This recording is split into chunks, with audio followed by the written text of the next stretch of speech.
This episode today is sponsored by the Esoteric Academy, which is a virtual online mystery school. If you're looking for a place to explore your spirituality, to explore the ancient scriptures and text from the East, and learn how to apply these lessons to your modern day life, then the Esoteric Academy is the place for you.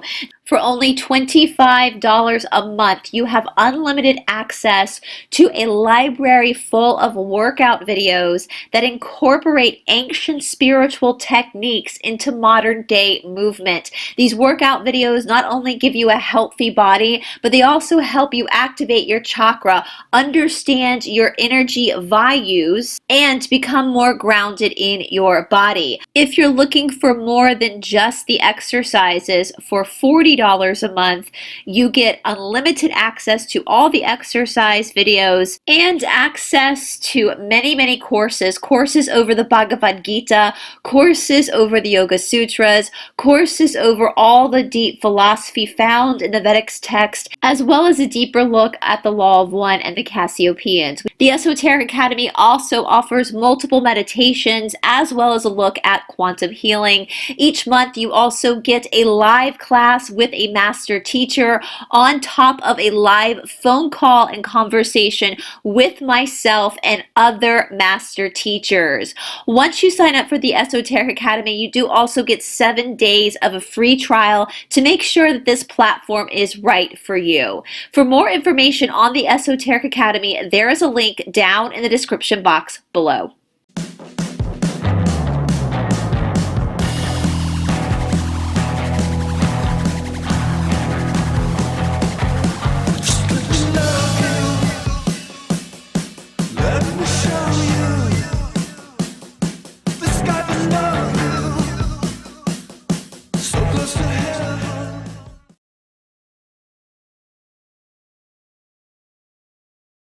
Laura Knight's Cassiopaean experiments, often associated with the Cassiopeia material, involves the exploration of consciousness, spirituality, and the nature of reality. Through various methodologies, including channeling and psychic experiments, Knight and her collaborators sought to communicate with higher intelligences, particularly a group of entities referred to as the Cassiopaeans. The primary aim was to gain insight into the metaphysical questions, the nature of existence, and human development. The experiments included multi-session discussions that cover topics like multidimensional realities, free will, and the influence of higher dimensional beings on humanity.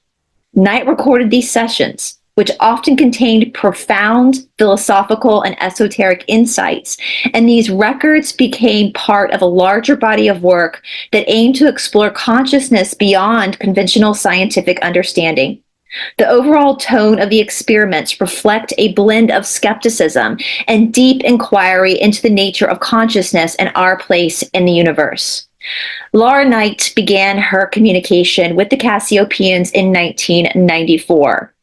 She is still in communication with the Cassiopaeans to this day. If you would like a better understanding of the Cassiopaeans and their impact on humanity, I would highly suggest checking out the Wave series by Laura Knight, the Cassiopaean Forum, which a link will be provided in the description box below, or purchasing the book that I personally am reading from that contains all of the transcripts and conversations between Laura and the Cassiopaeans. The Cassiopaeans base the soul's evolution and consciousness on the spiritual template known as the Law of One. The Law of One is also known as the raw material. It is a series of philosophical texts that emerged from a series of channeling sessions conducted by Carla Rucker, Don Elkins, and Jim McCarthy in the early 1980s. The sessions involved channeling a consciousness known as Ra, who claimed to be a collective of extraterrestrial beings from the sixth density. The key concepts in the Law of One are unity and oneness. The central tenet of the Law of One is that all beings are fundamentally interconnected and are expressions of the same universal consciousness. The phrase, "we are all one," encapsulates this idea, emphasizing that unity is the essence of existence. It also covers the densities of existence. The material describes the cosmos as composed of multiple densities or levels of existence. Each density represents a stage of spiritual evolution, with humans currently experiencing a third density, which is characterized by lessons in love, understanding, and most importantly, making choices. We also seek to understand in the law of one soul evolution. According to Ra, souls undergo a process of evolution through these densities, learning and growing through various incarnations. The choice between these paths influences one's spiritual evolution and the experiences one encounters in life. There's also discussions of the role of free will. Free will is considered sacred, and individuals are encouraged to explore and make choices regarding their spiritual development without interference from higher beings. If you would like more information on the law of one, please make sure to check out the material for yourself. A link to all resources will be posted down in the description box below. But for now, let's get on with the show. And before we get into the reading today, you guys, I just want to give a great big shout out to all of our patrons and our producers here on Esoteric Atlanta. Without you guys, this channel would not exist. If you would like to help support Esoteric Atlanta, there is a link to our Patreon account down in the description box below. All right, you guys, welcome back to Esoteric Atlanta. Today is April 22nd, 2025. I hope you guys all had a wonderful, wonderful Easter break. Now, I am filming this in advance because I will be traveling over Easter. So this is Bryce from the past talking to you in the future, because today is actually, the 2nd of April that I'm filming this. So here's the thing I'm going to do for you guys. I was hesitant about creating a Cassiopaean playlist. I was just going to put them in the conspiracies playlist. The reason why I was a little hesitant is just because of the subject matter, and because going through the Cassiopaean material can be a little bit dangerous. We've spoken about that before. However, I'm going to go ahead and do it. I'm just going to create a playlist because this is so beneficial. You guys are finding such benefit to this, and it takes a lot to tag all the old videos in the description box that we've already done with the Cassiopaeans. I don't want to miss any. And so it would be easier for me and for you, I'm sure, if we just had a playlist. So that if you are new here and you want to know more about the Cassiopaeans, you can just hook the playlist up and listen to all of our old readings. And so hopefully by the time you're watching this, I will have made the playlist and put all the videos into the playlist. But if it's not up and available right now on the 22nd of April, know that it is coming. Right now, we are as I'm filming this, we're at the tail end of Mercury retrograde. And as what mostly happens in Mercury retrograde, sometimes computer stuff gets a little funny. And so I don't want to push it. And so if it's not available by April 22nd, by the time you're watching this, it will be up soon. And so hopefully that will help you guys with your searches and with being able to access this information easier. As always, there is a link to the Cassiopaean forum down in the description box below. I personally don't have an account in the forum. My boyfriend does, but I don't. I don't really feel the need to, because the information's available anyway. So I don't really feel the need to create an account. I can just look at the information anyway. But that's all there for you. As I tell people all the time, I don't want to gatekeep this information. I always, always, always encourage you to do your own research. Again, I think I said this last episode, I've gotten a few comments from people who are like, oh, so we're now supposed to believe the Cassiopaeans. You don't have to believe anything, right? That's your choice. I have a lot of faith in the Cassiopaeans, just because I feel like there's goodwill there. I feel like they've kind of proven themselves. But you don't have to, right? You can listen, right? You can listen and still not agree, or still wait to have an opinion. That's like Aristotle's quote. It's the sign of an intelligent mind when you can entertain an idea without accepting it, right? No one's forcing you to believe anything. And just hearing what somebody has to say or another group has to say, there's no harm in that, right? And they're interesting. I find the Cassiopaeans to be very, very interesting. There have been times that they've challenged my thoughts, and that's what we're here. We're here to be challenged, right? That's what humans are for. Now, this, as I said on Thursday's episode, this is kind of a big one. We're going to be talking about Issac Kappy in this reading. Briefly, he comes up.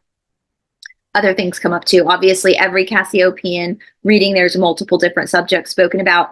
I'm a little bit nervous just because of the story surrounding his unaliving.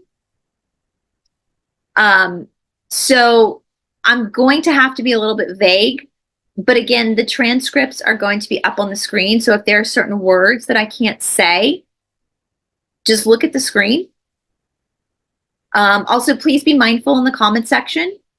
Please be respectful. Anytime we're talking about somebody who is no longer here, I just want to remind you guys that these are human beings who had a family, who had siblings, who had parents. And so let's just be very respectful. I have a lot of empathy and respect for Issac Kappy. Again, I can't, if you're unfamiliar with who this guy was, pause the video and just do a quick Google search and you'll see who he was. But with that being said, let's get into it. Let's just see what the C's have to say, the Cassiopaeans have to say about this all. Okay. Again, there's more than one topic here, you guys. All right. So this is pretty recent. This is from the 23rd of September, 2023. So a little, maybe like a year and a half ago.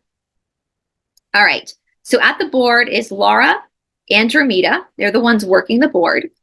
In the room, we have Pierre, Joe, Gabby, Ark, POB, Neil, Chu, Scotty, and Falcor. And then these are the people that I'm assuming, yeah, they're on Zoom. So again, especially when we get into the more present day, you know, the readings from the 90s are a little simpler. But this is actually something, and I know somebody kind of left a comment where they didn't like this, but I actually respect that Laura does this.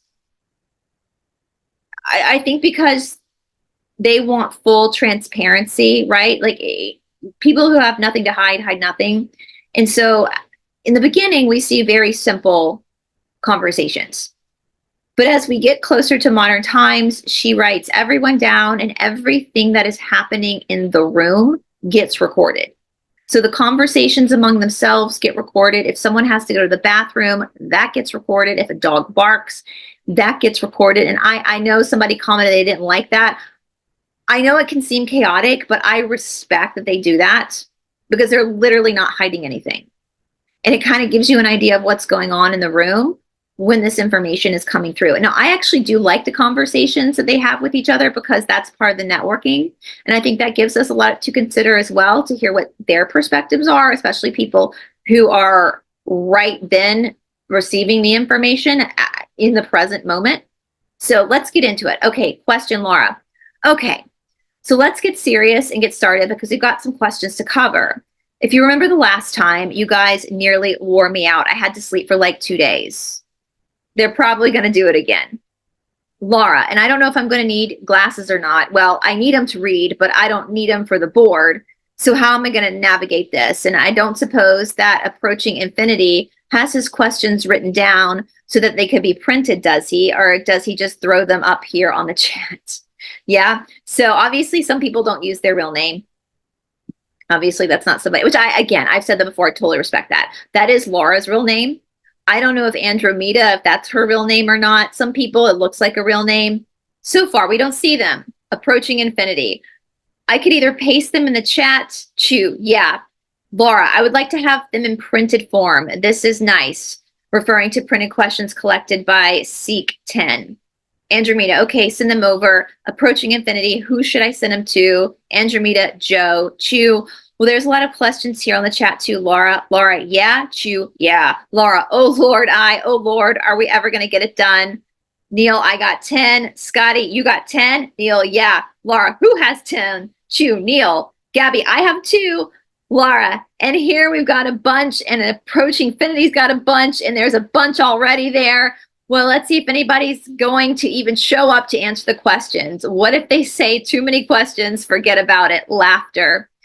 Andromeda, I have to wash my hair. Like all of a sudden the Cassiopaeans are like, I have to go wash my hair, you guys. Sorry, too many questions. And they'll tell you, like the Cassiopaeans, I've said this before, like sometimes people have really personal questions for the Cassiopaeans, and sometimes they will answer personal questions, but I feel like they only do that when somebody's personal question could really help another person. Like it's good information for us all to have. But sometimes the Cassiopaeans will say, this is too personal. We want to answer questions to help the bulk of humanity right now. All right. Laura, is anybody there? Answer, Jubilee of Cassiopeia. Hair is important for tuning. Laura, so why do you say hair is important for tuning? Answer, Andromeda wants to wash hers. She was kind of joking, but they're listening, right? She's like, I have to wash my hair. Like, that's what's funny about the Cassiopeans. Well, first of all, the Cassiopeans can be funny. They can be snarky sometimes. They can be a little sarcastic sometimes. But also, because they're not in third density, they're in sixth density. Obviously, they're aware of what third density is because they once were in third density themselves. But there's some, I think, cultural stuff that we have now in our modern times that they don't understand. And so they try to, like, they're just funny. Or they'll say things that are a little bit off of the cultural sayings, but not, we know what they mean. And so when Andromeda laughed, I have to wash my hair, like we saw that, back in our parents' generation, where if you wanted to get out of something, you just say, oh, I have to wash my hair. So Andromeda was saying that the Cassiopeans were not going to answer the questions because they have to wash their hair. But they took, the Cassiopeans heard her and took her as literal. So they started saying hair is important for tuning. Why do you say hair is important for tuning? Andromeda wants to wash hers. We know that, you guys. Hair is part of the nervous system.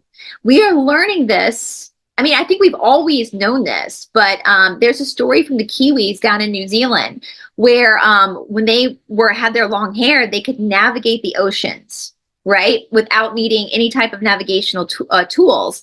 But when they cut their hair off, all of a sudden they couldn't navigate the ocean anymore. And you know what's so funny? Like one of the things that I am really good at, like one thing that I am super good at is directions. Ask my boyfriend. My boyfriend's terrible at directions. And I've always been good at directions. My parents growing up they always commented on how I always knew where I was. I just know where I am at all times. I know how to get somewhere. And my boyfriend, I mean, we've been together for a while now, but he's always been fascinated by the fact that I can just direct us without even looking at a map or anything. And we've had conversations about this before. And with him, I never had thought about it before, but he's like, how do you know? And I was like, oh, I can feel it in my body. Like if you tell me where you live, I'll go, my body will want to pull in that direction. And so I just follow the way. And I've done that since I was a child. I just follow the way my body is pulling me. And then we learned that hair is also a part of that too. And I have very thick hair. So I don't know. I know my sister has thick hair too, and she's shit with directions, but it's just interesting. It's funny. I was laughing with Scientology because we cover a lot of Scientology, and apparently that's one of like the gifts you can get in Scientology is to feel directions. And I'm like, bro, I've already done that. Like I've been doing that since I was a kid. And so I don't know. I just think that's interesting that hair is part of the nervous system. Like when your hair stands up on your arms when you get a hit of something, right? So very, very important. So Andromeda wants to wash her hair. Laura, well, I washed mine this afternoon. Answer, yes, very receptive, perceptive of you. Andromeda, I was joking when I said I need to wash my hair, but now that you mentioned it, Laura, yeah, now that you mentioned it, yeah, receptive. Are you saying my hair is receptive, perceptive? Yes. Even with my curls? Yes. And this is interesting too. Like I grew up washing my hair every day. Now I grew up being a big runner. And so I would want to wash my hair every day. And I frankly can't stand the smell of dirty hair. It makes me nauseous.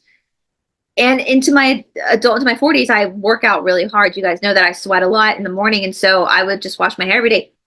But then there's been this thing where they're telling us not to wash your hair every day.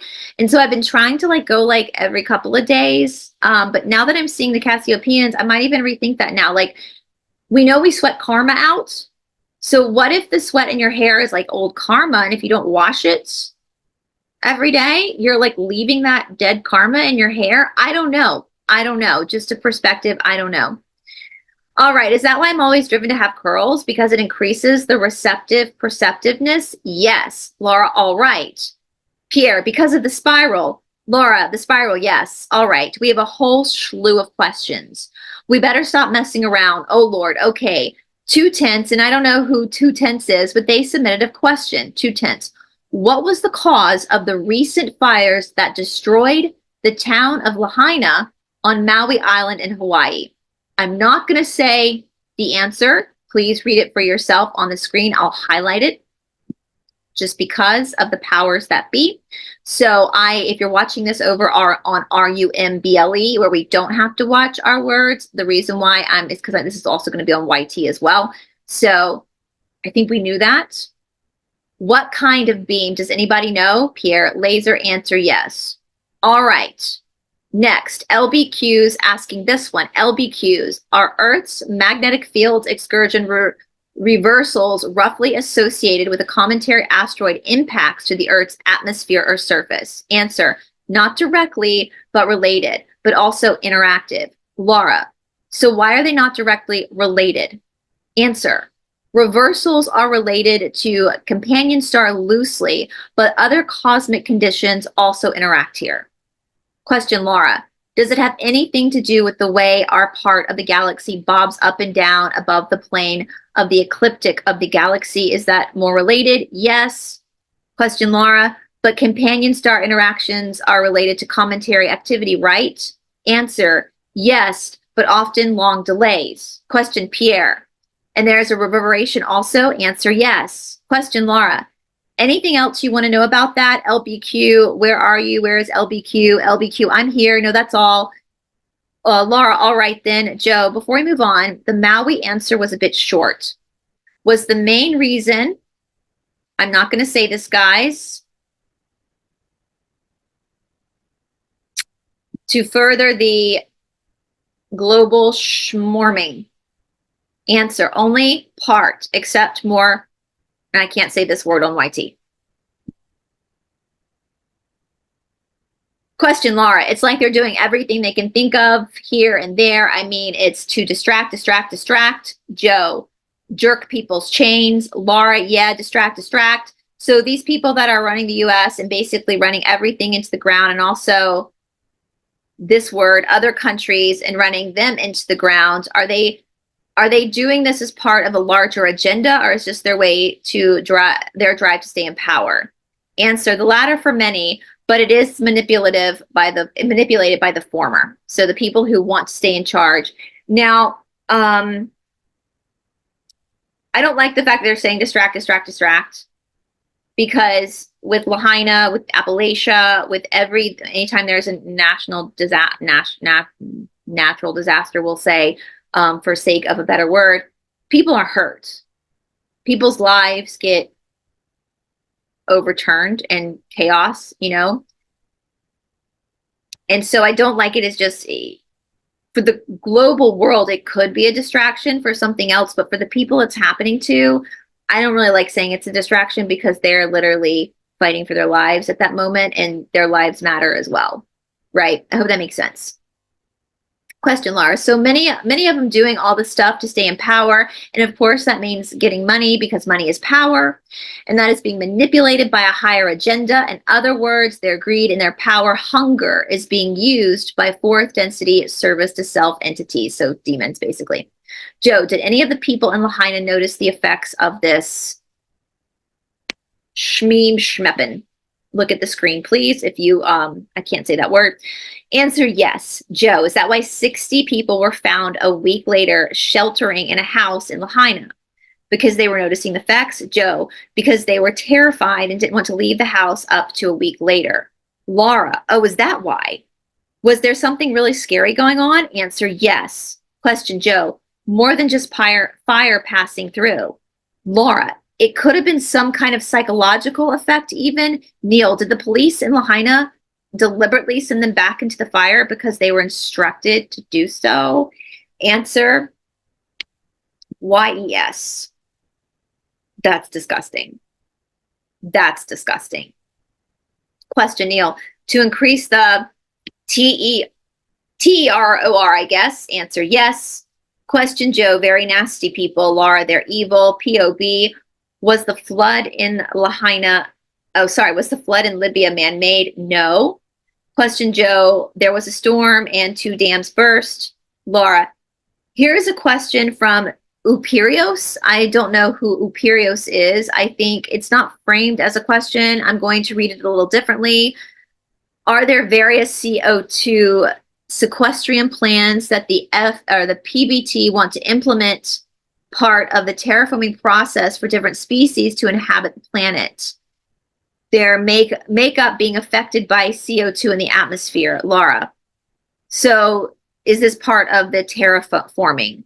Answer, not exactly, more like making the planet uninhabitable for humans. Question, Laura. So all this stuff about shutting down farms, clear-cutting forests, shutting down fuel, unaliving off cattle because they contributed to the CO2, all of that is basically about depopulation. Answer, YES. I'm trying to be very careful, guys. We want many people to see this. Question, Laura. I don't see how what they're doing could have that significant of an effect on the CO2 level in the atmosphere, even clear-cutting forest, because it's still a really big planet.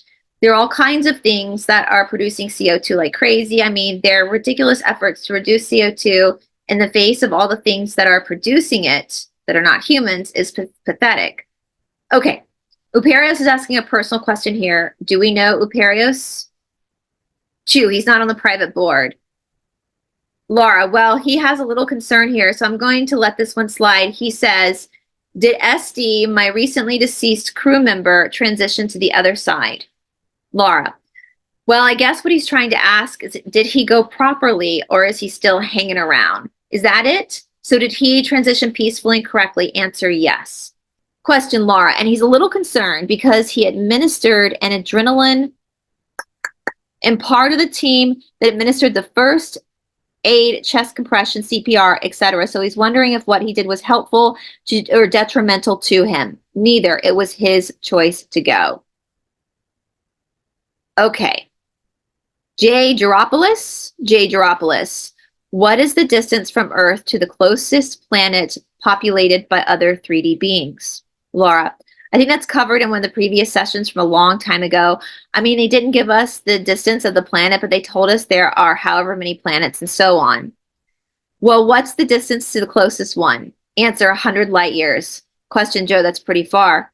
Laura, okay, Aninus, this is a strange question. Aninus, when somebody is not breathing for 4 minutes, it is generally said that the person is likely to get brain damage.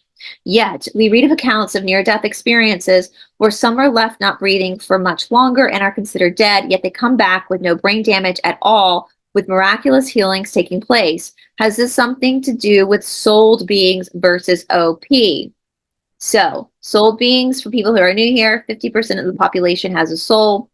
The other 50% of the population is what they call, the Cassiopaeans call, organic portals, or NPCs.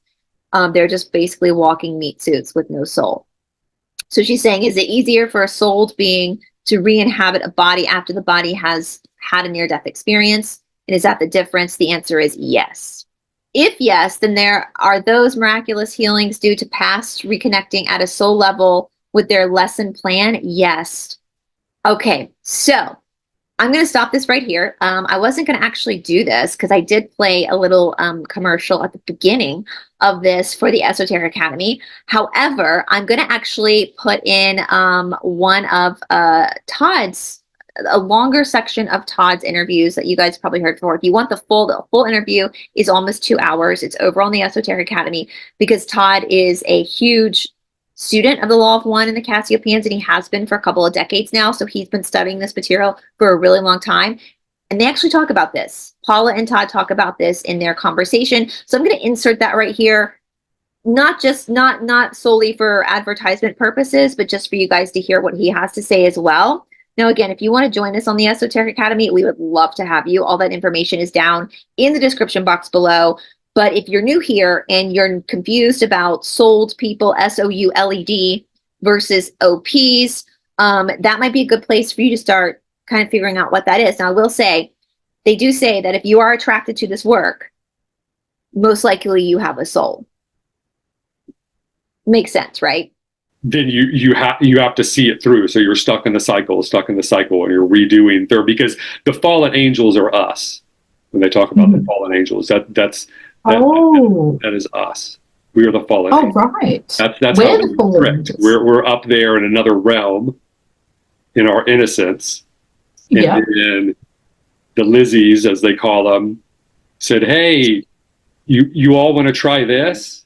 There are people up here that do certain things. Like they even said how some major, social media influencers are undergrounders. Sometimes they know that they are, sometimes they don't know they are. I mean, there's a lot of channeling out there, but Yes. it's good to understand what,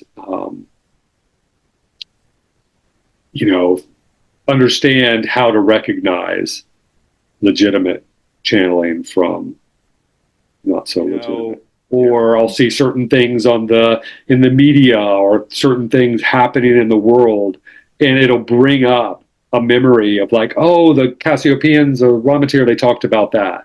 Then maybe I'll go in and dig a little bit, and then it'll bring up all this information that I have, and it may be a little disorganized, but eventually I can sort of piece it together and come to a greater understanding of the material, but also, more importantly, the situation that we're seeing unfold in the world. And do you think that's really helped you to stay grounded and calm while we've kind of have all of this craziness going on in the world? Yeah, and how I haven't been caught in this whole thing of, oh, it's a movie just playing out, oh, it's already done, oh, the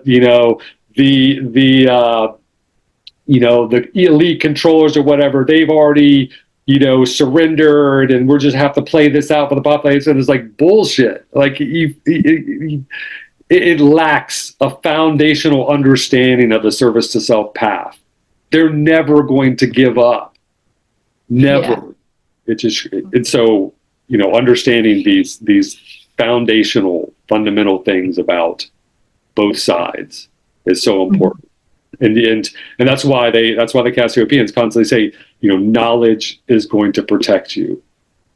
Yes. It's going to protect you from ways you don't even know and don't even realize. Like, it's going to protect you from believing in lies, because they say that believing in lies is service to self, but also it's soul smashing. It smashes your soul.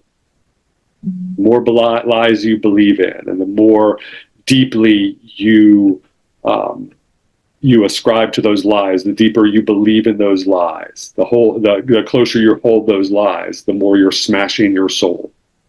Right.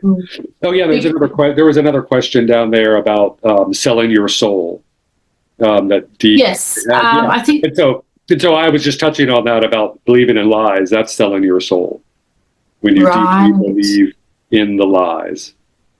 So when you follow the false story, whatever it be, religion or the story of the white hats are saving us, and this is just a movie, that's selling your soul. It's as simple as that. And there's plenty. But do you think the key is it's okay to kind of explore all these different little avenues and little cul-de-sacs, as long as you're not attached to them? Exactly right. As long as you don't self-identify with it too much. And you'll learn that after, with a lot of practice, you'll eventually learn how to do that. And with gathering enough knowledge, and you'll start to understand what the red flags are, just really digging for the truth and not falling for stuff. Yeah. And so having that discernment. The storylines that are, and they have discernment. And even if something sounds really exciting and it's something that would be really cool if it was happening, or some discovery or whatever, that to really, before you fully dive into it with belief and self-identifying with it, that to create some distance, and then take your time. People do need to know about, but I also feel like it comes down to our free will, and that is on that individual person. If they want to find the truth, then they will go search for that. And if they don't want to know the truth, then... And I think that, the reason why, someone like Trump or whatever is not going to come out with the blatant truth to the masses is because they have to be concerned about keeping, social order.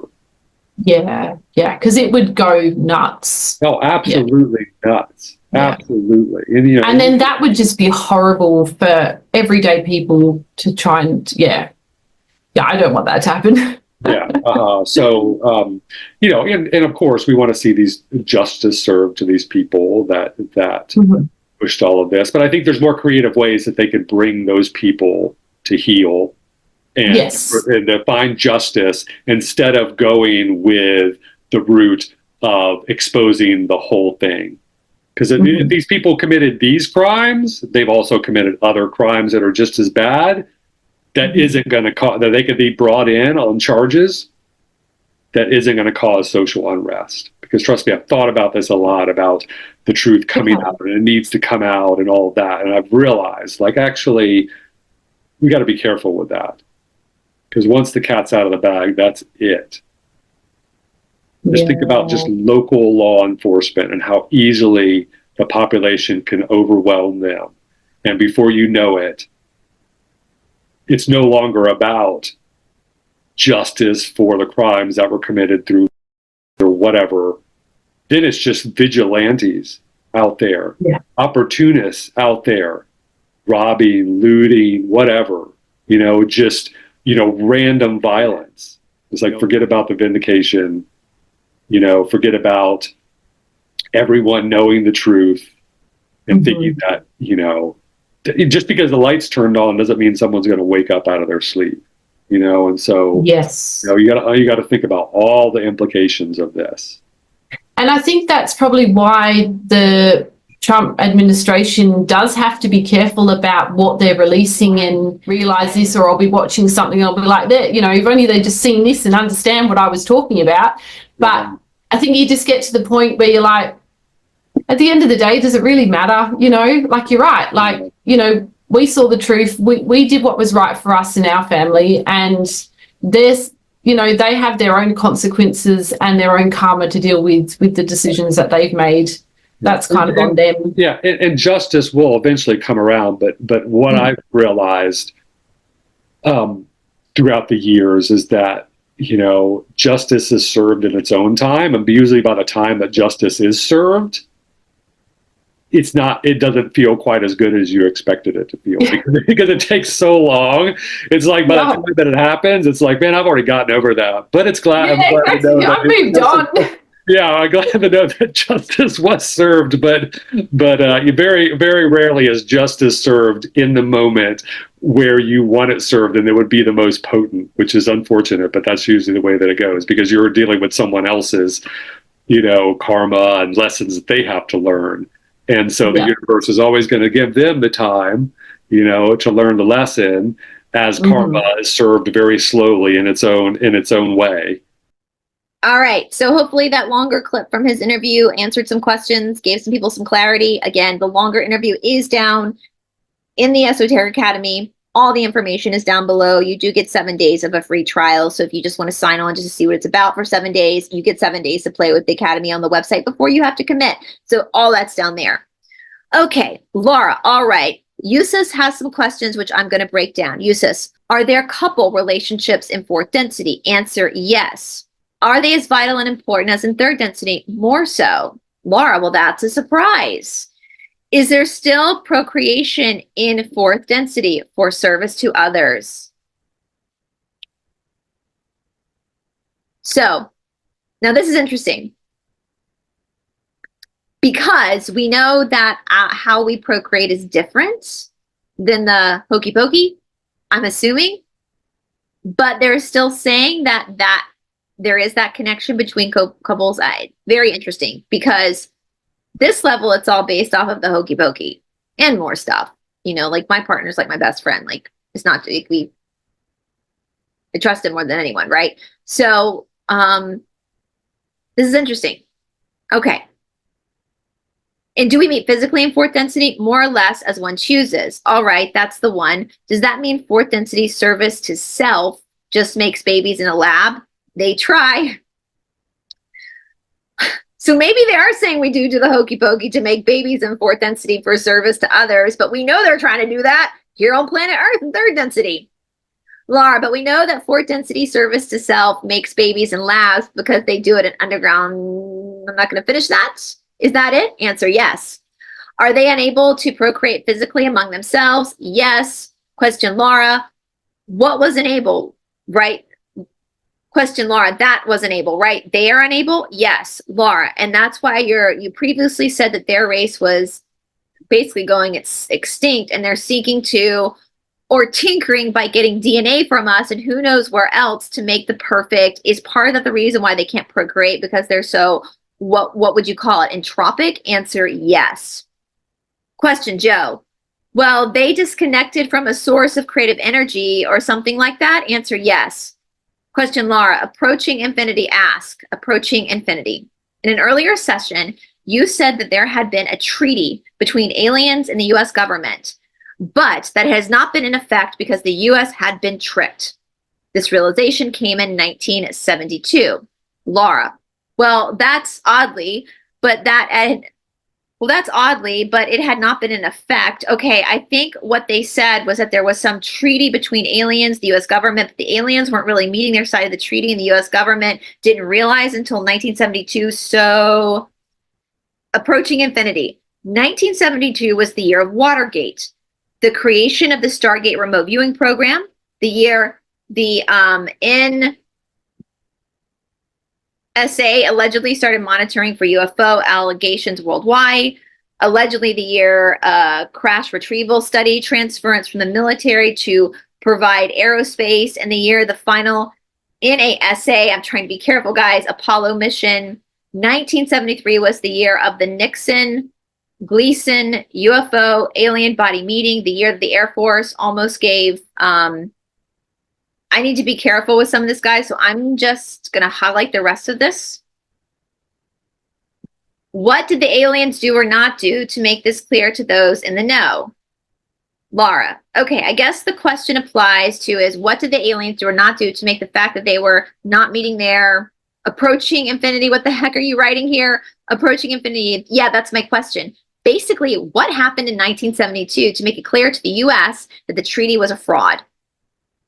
Answer, all the abductions with glitches, cattle and human mutilation, and the tampering with military equipment and aircraft. Question, Laura. So they had an agreement, and they decided that what was happening wasn't part of the agreement. Is that it? Answer, yes. Question, Laura. And I guess when you say abduction with glitches, that the part of military would possibly, when they knew somebody had been abducted, they would go and bring them in themselves and ask them questions or hypnotize them and find out what was going on. And they discovered that things were going on that were not part of the treaty. Is that part of it? Yes. Question, Laura. All right. MH370.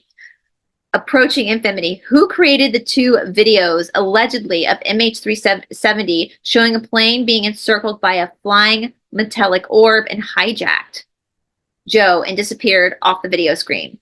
Laura, have you seen this video? What did you think about it? Joe, who knows? It's kind of grainy, almost like a radar, if you know what I mean. It was taken from some kind of not a home camera type thing.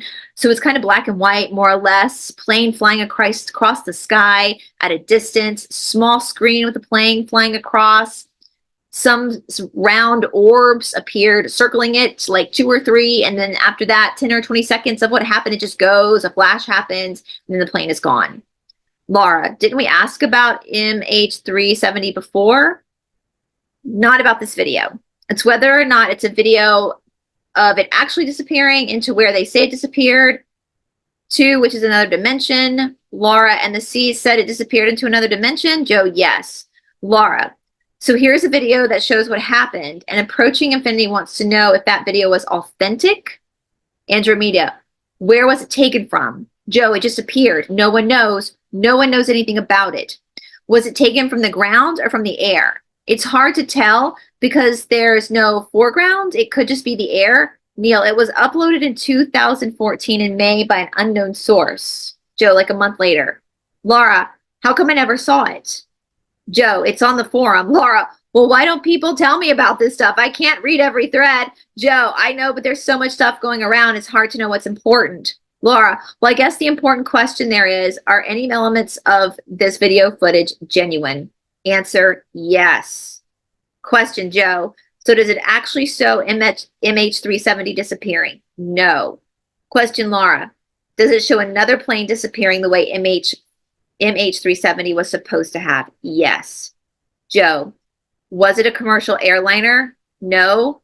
Answer, research. Question, Joe, does that mean it's a research plane? Answer, no. That means you need to do the research. Neil, Was part of the research that plane was meant to disappear? Was it a Philadelphia type experiment thing in the air? Answer, no. Question, Neil. So how do they know how to film the plane and that it would disappear? Answer, cameras are everywhere these days. So basically, I don't know what footage they're talking about, you guys. Obviously, it's from 2014. But obviously, a camera caught something because cameras are everywhere. So it just coincidentally just happened to catch that. Question, Joe, can they tell us how many years ago this event happened? Answer, the plane in the video disappeared over Lake Michigan. Question, Joe, okay, we can research. Laura, okay, back to Approaching Infinity's question list. Approaching Infinity. What exactly are the metallic orbs that have been observed on numerous occasions, even by group members? Answer, 40 probes. Question, Joe, can I ask a question in relation to that? When a person sees them, is it always related to the person? Is there some kind of connection between the person seeing them or the being there? Or could it just be that the person just happens to observe the moments in relation to them? Answer, usually a relationship. Question, Laura, when you say a 4D probe, obviously this is something that is beyond what we can think of as a probe. Are these probes able to read minds or to control human behavior? Answer, yes. Question, Laura, are they able to open portals between dimensions or densities? Answer, if enough are present. Question, Joe, are they precursors to abductions? Answer, sometimes. Question, Laura, has there been an increase in the prevalence of these objects? Answer, yes. Question, Joe, so what was the one I saw doing when I was about 19 in Ireland? Laura, what was it doing? Joe, yeah. A, scoping you. Joe, scoping me for what? Answer, abduction. Question, Joe, was it successful? Answer, yes. At that time, yes. Question, Neil, you see the kind of control they have on people who aren't awake? I mean, it's total. Approaching Infinity. In the last session, the C said the number of undergrounders operating on the surface varied between 2 and 2.5 million. What is the total population of undergrounders, both underground and on the surface? 4.6 million. Now, that's a dangerous topic to talk about the undergrounders. Maybe later we'll do an absolute video on the undergrounders that might have to go on the RUMBLE platform, but we probably should at some point. It can't go on YT. So, as they said in previous channelings, a lot of big YouTubers, influencers, especially in the truther world, are undergrounders. They're not one of us. They have a job to do, and it's called controlled opposition. Question, Approaching Infinity. How many undergrounders are still in hibernation? Varies. Some come in and out. Question, Laura. Do they go into hibernation when they're tired or when they need to recover from something? Answer, yes. Question, Laura, do they go into hibernation to prolong their lives? Answer, yes. Question, Laura. And they come in and out depending on, one would think that if you're in hibernation, you can make a decision about not being in hibernation, right? Andromeda, right, unless you set the timer beforehand, like an alarm clock. Yeah, an alarm clock, or somebody else is there to make that decision. Approaching Infinity. What was the initial impetus for going underground 14,000 years ago? Answer, comets. Approaching Infinity. In the 9/21/1996 session, you said that Thor's pantheon was both service to self and service to others, like the quorum and the description of the Nordic covenant, which sounds like both sides are involved in influencing creative types, but they are not technically working together. But if Thor's pantheon is located mostly underground, does that mean that some are also service to others? Answer, yes. Question, Approaching Infinity. Since the projection is only mostly done underground, are the ones that aren't underground the service to others ones? Can be both. Your thinking is too black and white. Question, Laura. Is it because service to self and service to others can, in a sense, coexist in a similar physical space without intermingling or being maybe not even seeing each other? Is it because their frequencies are different? Something like that? Answer, close. Question, Laura. Okay. Approaching Infinity. Is our understanding of Earth's strata so poor, or is the deepest one actually so deep in the liquid outer core? Laura, is any of it in the liquid outer core? Answer, no. Question, Approaching Infinity. What about the ultra low velocity zones, which are on the barrier between the molten and metallic outer core and the rocky mantle at about 2,000 miles below the surface? No. So they're not there. Sometimes they just go, no. Like they don't even, they're like, bro, that's not even a thing. No. So they're not there. Approaching infinity. Since tunnels would seem to be subject to earthquakes and a very long trip, plus would have to pass through the mantle, is the primary means to access these cities through fourth density. Answer, now you're getting closer. Question, Laura. So that suggests that underground spaces, bases, whatever, partake to a greater extent of hyperdimensional reality. Is that the case? Answer, yes. Question, Laura. So the things that we are concerned about in terms of, say, people going down in caves and getting an earthquake and the rocks falling on top of you and closed forever are not really a concern for these types of structures. Is that correct? Answer, yes. Question, Laura. Okay, now, Chu, did you want to do questions of people here first, Laura? Laura, all right, go. Gabby, I have a quick medical question. A man in his 80s is pursuing active surveillance for an encapsulated prostate tumor. It has normal prostatic special antigen levels. Will he benefit from the natural testosterone replacement therapy for general health? Or do the theoretical risks of testosterone replacement therapy outweigh the benefits? You're talking about ARC. He doesn't need it though, does he? Gabby, but it could be beneficial maybe in the context of macular degeneration or cardiovascular health. Okay. Would ARC benefit from at least a low dose of testosterone therapy? Answer, yes. And sometimes, guys, when they chit-chat before the question is actually asked, they had to learn that the hard way in the beginning. You have to be very specific with your questions to the Cassiopaeans. They don't really do vague, right? They might give us vague answers in response, but when they're trying to understand what we're asking them, it can't be vague, or there can't be too many words. So Laura just basically shortens that question so they could answer.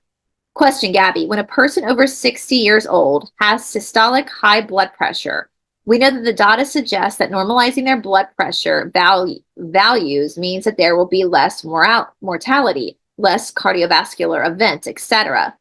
So my question is, provided all natural remedies and lifestyle factors have been optimized as well and other health conditions, would it be advisable to try blood pressure shmugs in people over 65 years old? Avoid if possible, go natural if possible. Laura, okay, who's next?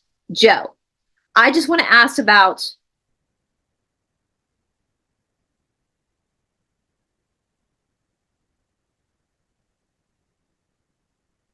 I'm not going to say this question out loud, you guys. I want you to stop and read it for yourself just because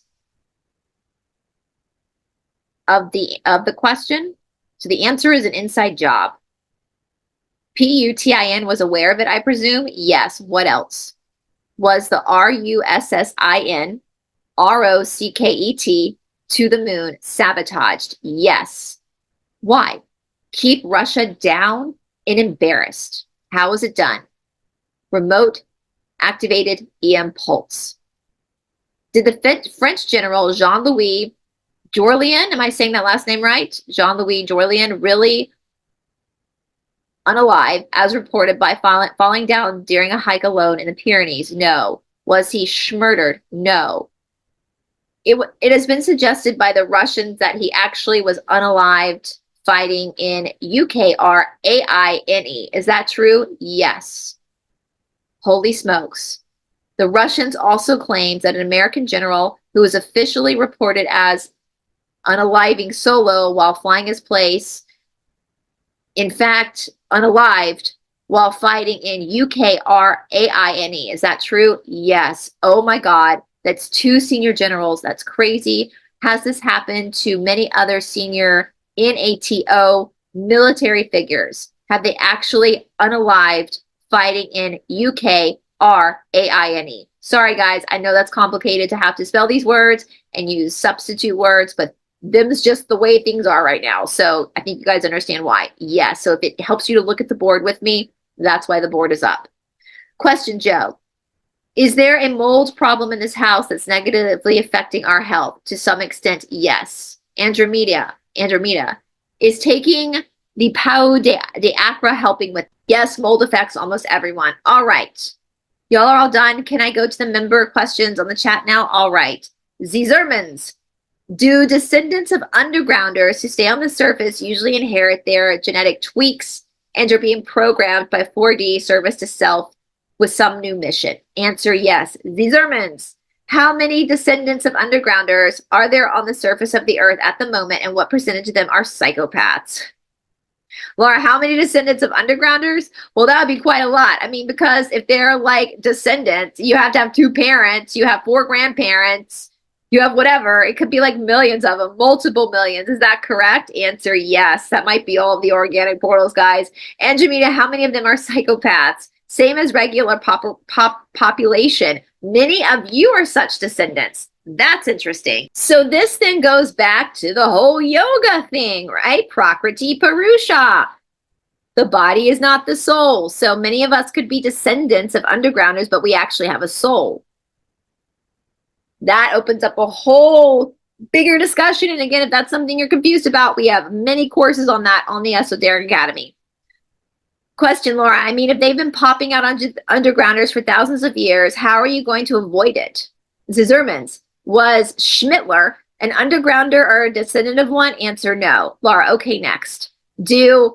I cannot say that at all, cause the souls of the deceased to be blocked in the afterlife? No. Stop it with these junk conspiracies, guys. Once again, your body is not your soul. Your body is not your soul. Your body is not your soul. I blame religion for this. And just think about everything we've done to our bodies before we woke up to these things. Okay, Perlu, can we trust the book? I cannot say this, you guys. There was a book basically written by Thomas Mayer about the bippity-boppity boo-wops that went in the arm from a spiritual perspective, effects on the soul and spirit life and death. Take it with a lot of salt. They're saying, no, take it with a grain of salt. You guys, like, the body is not the soul. Stop it, Thomas Mayer. Your body is not your soul. If you're having such a hard time confusing your body with your soul, maybe you are an organic portal. That's not confusing to me.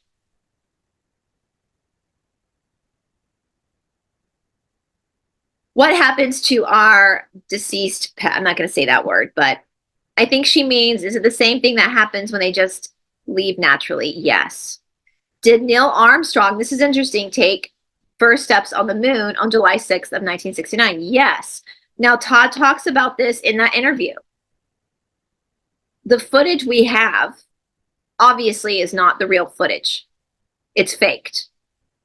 But we did go to the moon, but not as we think it happened. And he talks about this, that he thinks that we had help, and therefore they can't show that. I would highly suggest listening to. That's why these things are very nuanced, right? That's why you can't just take one person's word for it on YouTube because YouTube said it was true, right? You have to look at everything. So I highly suggest listening to that full interview.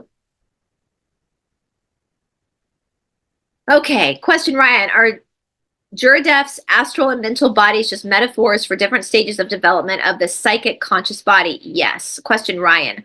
Are the 3 treasures of Taoism, essence, breath, and spirit, equivalent to the 3 bodies you have described?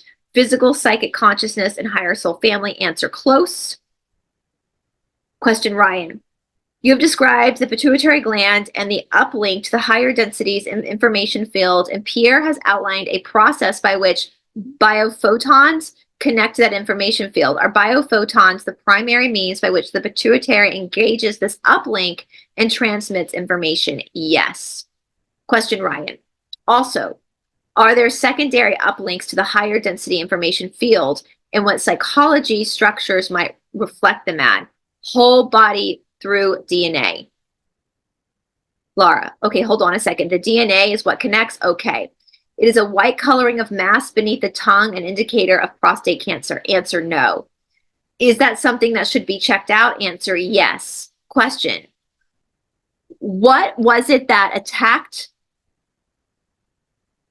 the Ikitu town in the Amazonian region of Peru a couple of months ago where villagers claimed it was an alien. Andromeda, I think it was shown to be miners, illegal miners or something, wasn't it? Joe, that's what they said. Spooky. Answer, window fallers, expect more.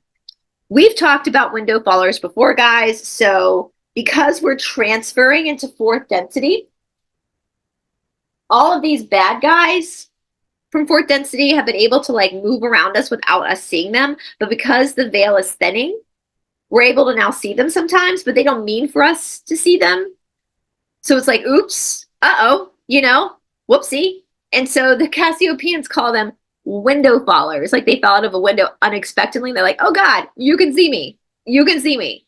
So anyway, question, Mrs. Peel. What is the optimum doses?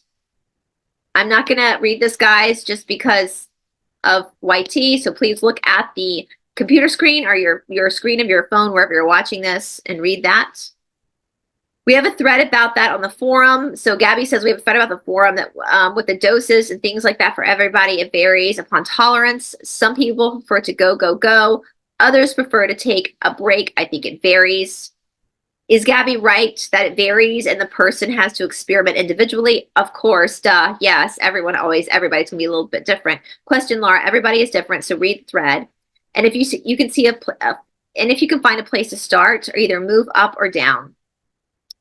Question, Ajay, are the alleged alien mummies that were shown in the recent Mexican congressional hearings on UAPs actually mummified corpses of alien beings? No. No, I remember when this came out. I remember when this reading came out. No.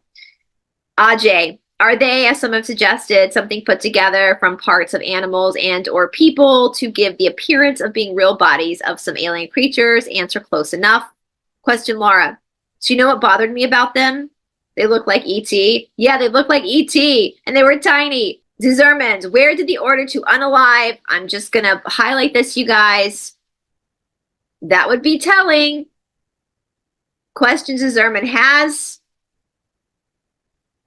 I can't read this, you guys. I can't read that question. So just please look at the computer screen. Answer, not exactly. Question, Jeep, is there anything nefarious in the works for October 4th emergency broadcast in the USA? Anything in the USA is nefarious these days. Question, Laura, well, are they going to send some kind of signal out that goes to trigger and activate some people? Answer, yes. Question, they do it every day.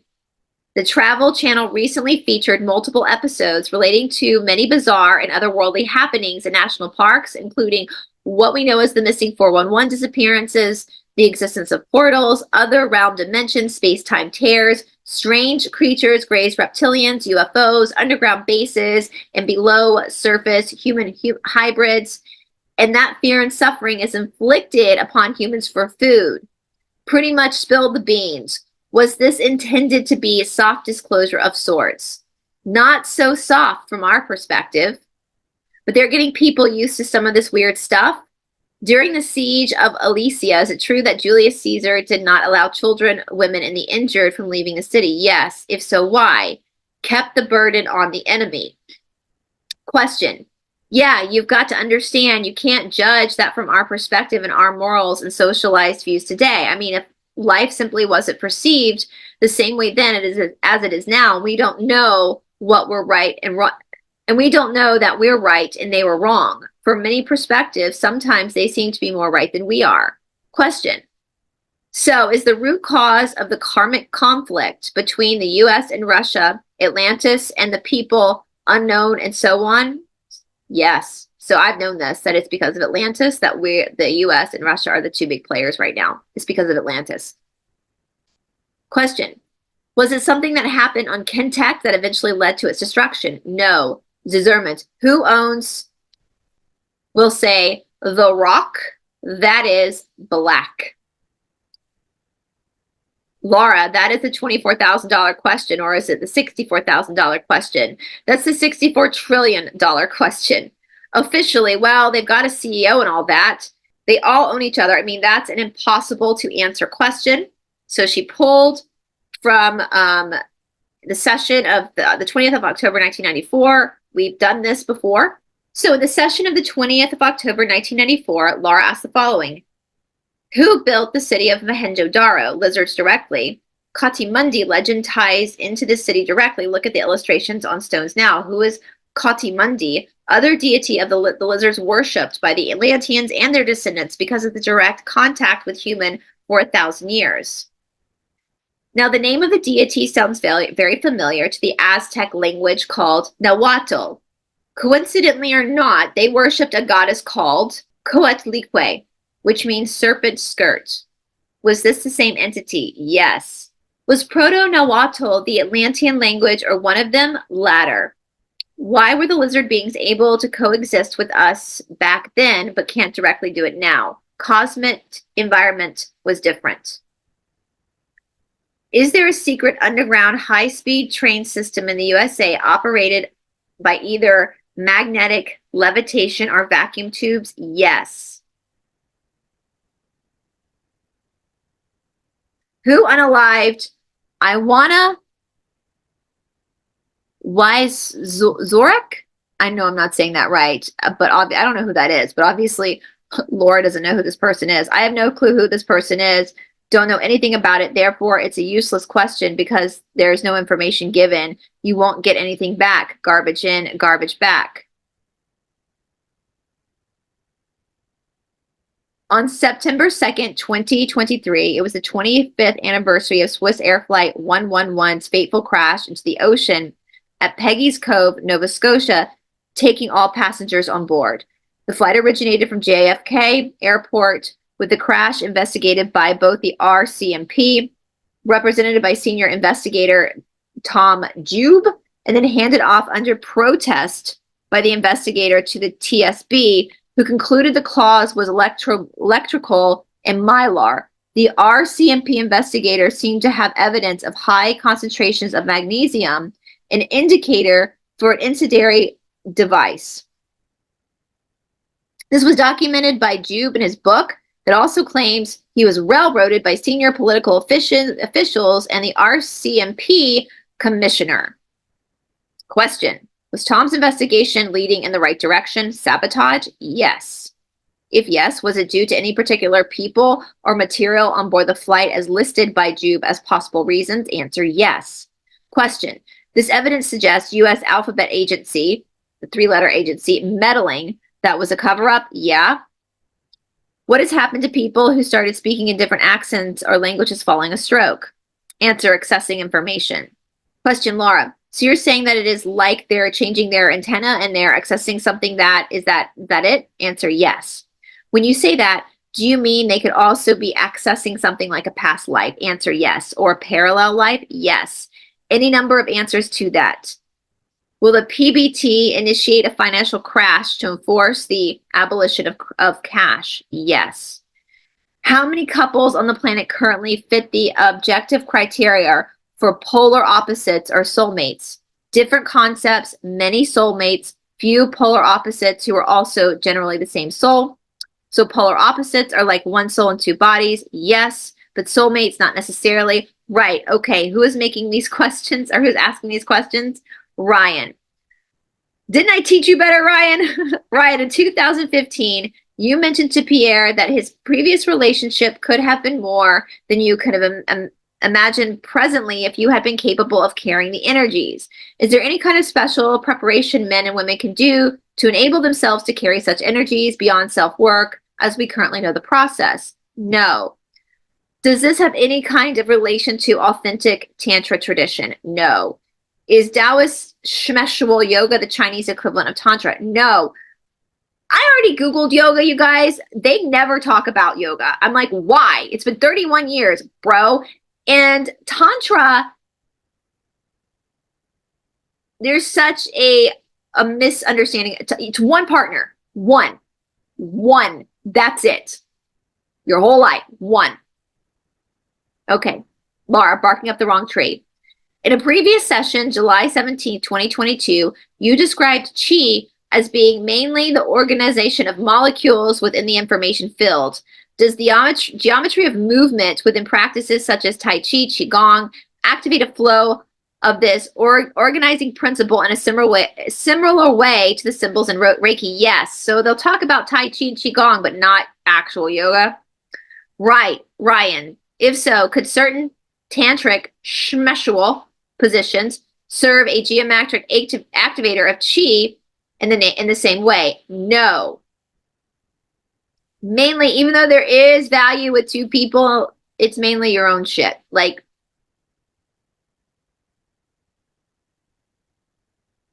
you got to do your work. You got to do your work. You got to do your work. You can't do the hokey pokey with somebody and think that's doing your work.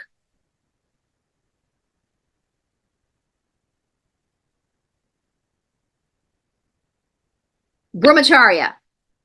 Brahmacharya. Brahmacharya. Okay. Could sufficient chi flow organize not just the geometry of molecules, but also the subatomic structure of individual atoms, effectively transmuting elements? Yes. Question, Laura. As long as you're not doing the tantric shmeshual geometric activation of chi, laughter, Ryan. What have you been thinking about? What have you been doing, Ryan? Geez. Okay, so no Tantra, no Taoist shmeshual stuff. Lauren, I can almost guarantee you that if you start messing around with that stuff without being at a level where you really know what you're doing, you're going to mess yourself up so bad, you're going to plunge yourself down a 4D service to self hellhole and have a heck of a time climbing out of it. Good Lord, 100%. 100%. Don't manipulate smesh, you guys know what I'm saying, the hokey pokey, with actual spiritual work. That's disgusting. Actual spiritual work sucks. It's hard. It breaks you. It has to break you. It has to break your illusions. That's how the light gets in. So don't go think you can spread your legs and all of a sudden you're enlightened. No, that's just a bodily function. Now you can share karmic energy, and if you've got two people who are literally doing the work on their own that come together, then there could be power. But if you're just seeking the desire, because that's what service itself is, right? It's diving deep into desire to serve the self. And you're using people. Like, I want to again remind you, tantric yoga is one partner, and you're each doing your own work. It's not a bunch of people. It's not an open relationship. Open relationships, in my opinion, you do you, boo, but in my opinion, open relationships are disgusting. They're gross. Like, that's disgusting. And maybe it's because, and I don't consider myself to be a prude by any stretch of the imagination, but maybe it's because I've done so much study in yoga and like karma for 19 years now, that to me, when I see people doing that, I'm like, this is disgusting. This is like taking your trash and smearing it on a bunch of other people. Because you're sharing karma with people openly with multiple different partners. It's a fucking shit show. If you leave a relationship, you should take at least 6 months of celibacy just to normalize your karma. This is so important. And don't be like tricking people. Like, that's why cheating is so bad, right? Because you're bringing that to the person who has no idea that that's what you're doing. Anyway. Yeah, but you can take up Tai Chi, no problem. Laughter. Yeah, no problem. You can do the Tai Chi, take up Tai Chi. Let me just say that I would suggest that if there is something along that line of physical relationship that works in certain ways, it will be discovered gradually and serendipitously by the couple themselves in the process of opening up their own relationship potentials. You see? Because it all starts with the head and the heart and all that kind of stuff. And when that's all happening, and if they're open enough, and if they're truly capable of giving to each other in the service to others way, remember it says give all to those who ask. How many people are really able to do that? People are always holding back something, and they don't really believe it. All that kind of stuff. So if they're in a relationship and it's unfolding in that way, I think it would naturally learn, discover serendipitously or otherwise, whatever it is they need to know, as long as they're continuously working on themselves, working on their relationship, and their openness and their communication. I think communication is really a big key. Communication, okay? Do I have to sing karaoke songs just to make you cry again? Huh? Laughter. I love you, Ryan. You're a sweetheart. Love you too, Ryan. Again, 100%. 100%. Now, I have total trust in my partner. Like, listen, 100% trust. Like, he's not going to betray me. He's not going to let me suffer. He's going to take care of me. Like, we're not even married. And like, he talks about his investments. Like, he's like, this is our retirement. Like, I have total trust in him. Like, I feel absolutely, I'm never going to go hungry with him. He's going to protect me. We have absolutely no secrets. So I know his passcodes to all of his iPhone, everything. I know everything. I know I even know his social security number, right? Like, there is a trust there. I'm not worried about him, what he's doing. There's no betrayal. That's important. And that's built over time so that you can be more open with that person. Because you know they're not going to betray that trust. They're not going to betray that vulnerability. The encounter in Peru, the window followers mentioned above, was this a bleed-through event similar to the one in Las Vegas? Well, yeah, that's kind of what C's just said. So I guess this question was asked before we answered. Were the people being stalked by the 4D beings with cloaking tech similar to that in the movie The Predator Project Camilo? Well, if they're window followers, they're being stalked. I mean, come on. We've got things like chupacabras and one of those yetis and Sasquatches and God knows what else. I dreamed about some kind of strange hyperdimensional creature the other night, and I called it fribble. And it was just a new word for the dictionary. Yeah, a new one. How much of the Project Camilo is true? Was this book Project Camilo, Project Camelot? Is Camilo, it's Camilo as in Chameleon, and it takes place in San Diego, which happens to be where I grew up. And so it's just kind of hit home. I was reading it, and it was a very strange account from a guy who runs in and kind of finds advanced classes, and they seem to get sucked by the government agents. And then they go into talking about more invisible tech, either clothing, or some type of cloaking advanced technology at that time. This was, I guess, around early 2000s. So they talk about it, and it could be a predator type of tech. They're using entertainment, and that's sort of thing as they relate to it. I wish I could. Yeah, I'm not really understanding. I wish I was explaining it better. I'm a little nervous talking, but yeah, I guess that's the gist of it. I don't know how much more context to give, but sometimes I feel like my experiences and some of the anomalous things in San Diego, I have these kind of premonitions or memories of maybe interacting with this type of tech. I don't know if it directly or in a cerebral kind of way. So I'm just curious about how much of this actually had to transpire in that book. Okay. So how much of the book? Well, obviously, I guess you're looking for a percentage or something. A percentage, like in some of the other questions, is the book representing things in a fairly accurate way? Answer, mostly. So I guess that's as close as you can get. That works for me. I guess, yeah, I think about it more. This is good. Thank you. Post about it in the forum. Pim Fortuyn, a Dutch populist politician, was unalived in May of 2002. About 1 month later, Hans Jemet, another populist politician, was unalived from a heart attack. Was that a natural death? No. Okay. Issac Kappy was a Hollywood actor who accused numerous other high-profile celebrities of child carpooling and inappropriateness. So what's the question? I don't see a question there. It's a statement. The question should be further down in the chat. Basically, Issac Kappy was, as I have said, a fairly low-profile Hollywood actor, but he came out during 2019, 2020, basically saying that there were these elite carpooling rings, and he was naming all these kinds of high-profile celebrities who were involved, and he built quite a following. And he was live streaming one day, and he was a little bit kind of confused and seemingly off character, but he said he wasn't unalivable to himself. And then that night or the next day, he was found. He just jumped off a bridge and apparently unalived himself. And lots of people suspect that maybe he was schmurdered. So the question is, was it purposeful unaliving, or was there some kind of foul play? Read about Paul Benowitz, same type of treatment, often used in varied context. Let's Google him. Okay, this looks like the guy.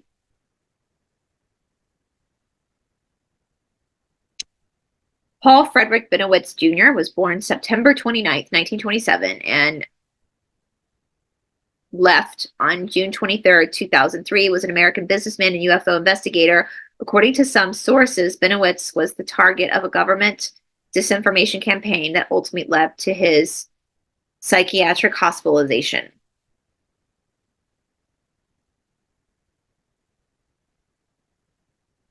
Okay. So he went a little cuckoo because of forces, obviously, beyond that were done to him by the government. So let's go back. And I remember this with Issac Kappy. He went a little bit wacko. He got the Benowitz treatment. Yeah. Do you know who Paul Benowitz is? Who's that? He was a scientist, I think, and he was convinced about UFOs or something. And I can't remember all of the details, but they used all kinds of things, all kinds of tech to drive him crazy, to mess with his head, and to do all kinds of things. And I think it drove him to unalive himself. I'm not entirely sure. You'd have to read up on it, but look him up and read about Paul Benowitz. Does that suggest that the guy that Keyhole was talking about was accurate in his claims about Hollywood? Yes. So Issac Kappy was telling the truth. We know that. Yeah, they got rid of him because Benowitz was sure telling the truth. Does 4D service to self have a sense of humor? No, if you have one, it's because of service to others impulses. Yeah, narcissists aren't funny. They try to be, but they're not. Mozart was a musical genius whose compositions are held by many as timeless and sublime. It is said that his compositions just poured into his head. Did Mozart have, as he composed, a connection to a higher density from which he drew his musical ideas? Yes. If yes, which density did he connect to? Fourth, fifth, and sixth. Follow up.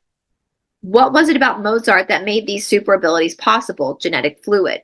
Yeah, from what I understand, he wasn't a very nice character. He was rash and loud, and he drank and caroused and all that kind of stuff, and yet he composed this really sublime music. What exactly happened on September 20th of 1977 in the northern region of the USSR in Finland that later was called the Petrovatsky phenomenon? What is it? Describe it. Inquiring minds want to know. If she's not there, I can describe. All right. Approaching Infinity describes. It was a UFO with multiple sightings. It was over the town, and there's allegedly even a low-quality photograph of it, and it basically looks like a circular flying saucer with these streamers coming out of it. And so they called it like a jellyfish phenomenon. And that's really all the details I can remember. It was just this. It was there for a while. Lots of people saw it, and basically the drawings of it looked like a saucer with these kind of tendrils or something coming out of it from above, and they called it Petrozavatsky, I know I'm not saying that right, phenomenon, because that was the name of the town where it occurred. Did it move, or did it just appear and stay stationary? I think it was stationary, but I'm not 100% sure. Like plasm? Yeah. Keith just posted about it on the forum. I can bring it up and read the description really quick. I'm not going to read this description, guys, because I know this video is getting long. But that's the description if you want to go back and read it. Well, that's bizarre. All right, what the heck was it? Mass transfer between densities. Are you suggesting that it was a chunk of 4D that was being transferred to 3D? Yes, a chunk of 4D. Well, how else are you going to put it? A mass transfer of what? Status. Like 4D status? Yes. Was it a ship? Similar, but would not be seen as a ship on 4D. Was it alive? Something like that. Was it to do with transferring, creating a variable for the environment beneath the area of Finland or Russia? No. Is it something That's just kind of really hard to conceptualize in our reality. Yes. What is the purpose? Here are the images. That's wild. Looks like an octopus.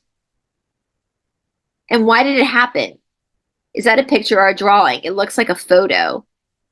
It is like a symbol of a type of an energy status. It looks like a bit like lightning that happened. The sprites, what was the purpose of it? No purpose. The conditions allowed the transfer. Those authority involved were surprised as well. So in other words, like a grand window falling event without an actual window faller. Close. Well, you know, it's a weird world. Is the Molevsky Triangle in Russia an anomalous zone similar to the Skinwalker Ranch? Close. What is the nature of the phenomenon? Thinning of the veil. What is the nature of what is happening there? Energetic transfer. Was it like a portal? Yes. Bizarre. Approaching infinity. What happened to the F-35 that crashed in South Carolina recently? Pilot incompetence. So sometimes it is just human error. They actually mentioned that just after today that they have to work on training and funding because it's not the best. Do you know what he did when he landed? Well, they spent so much money they're sending all the money to UKRAINE. We know that. Yeah, they're sending all the money to UKRAINE, or they're spending it on gender awareness. So how do the Cs determine what events they will try to prevent by transmitting them to the group? It seems like there are plenty of events that seem horrible to us, but they haven't prevented by doing this. Are they determining what is good or bad for humanity by doing this? It depends on the questions. Exactly. Stop thinking someone's going to come save you. The Cs are not here to save you. They're not going to tell you about anything if you don't ask. They're not going to interfere with our free will. They're not going to interrupt our karma. You have to ask. Can I ask a follow-up to that? Yeah. So then means that that then means that if we do the correct research and ask the right questions, then we can pretty much prevent anything from, well, not anything, but anything that could be preventable could be prevented by asking the right questions. If there was sufficient awareness generated, yes, on social media. We still have 40 messages to go through. Oh, that's too long. And we're at almost 2 hours and 5 minutes so far. Already 2 hours and 5 minutes. Yeah, and I'm getting whoop-a-doodled. So am I. My voice is cracking. Not all of them may be questions, probably not, but about 20 maybe. All right, can we quit? Yeah, the rest can be saved. Yeah, we can save them and do them next time. Yeah? People nodding on Zoom. If they're still relevant. Sometimes if you wait a while, they're no longer relevant. All right, is there anything we should ask tonight? Definitely that we didn't ask. Please consider it. Ask if it will anyway benefit our forward motion in this space-time realm in which we find ourselves, please. October will be interesting. Goodbye. End of session. All right, you guys, that was a long one. They get longer. My voice is going because I've been recording a lot of these. But what did you guys think? So I take from Isaac Kappy that he did actually do that to himself because they messed with his mind. That's what I took from that. So let me know. RIP, Isaac Kappy, thank you for your service. And let me know, guys, down in the comment section below. Well, watch your words. You know that you guys know the words, the trigger words. YT. There's some words that YT doesn't like. Rumble, you can put anything in Rumble. But YT, you got to be a little bit careful. So, all right, you guys, I hope you had a wonderful Easter, and we'll be back very soon.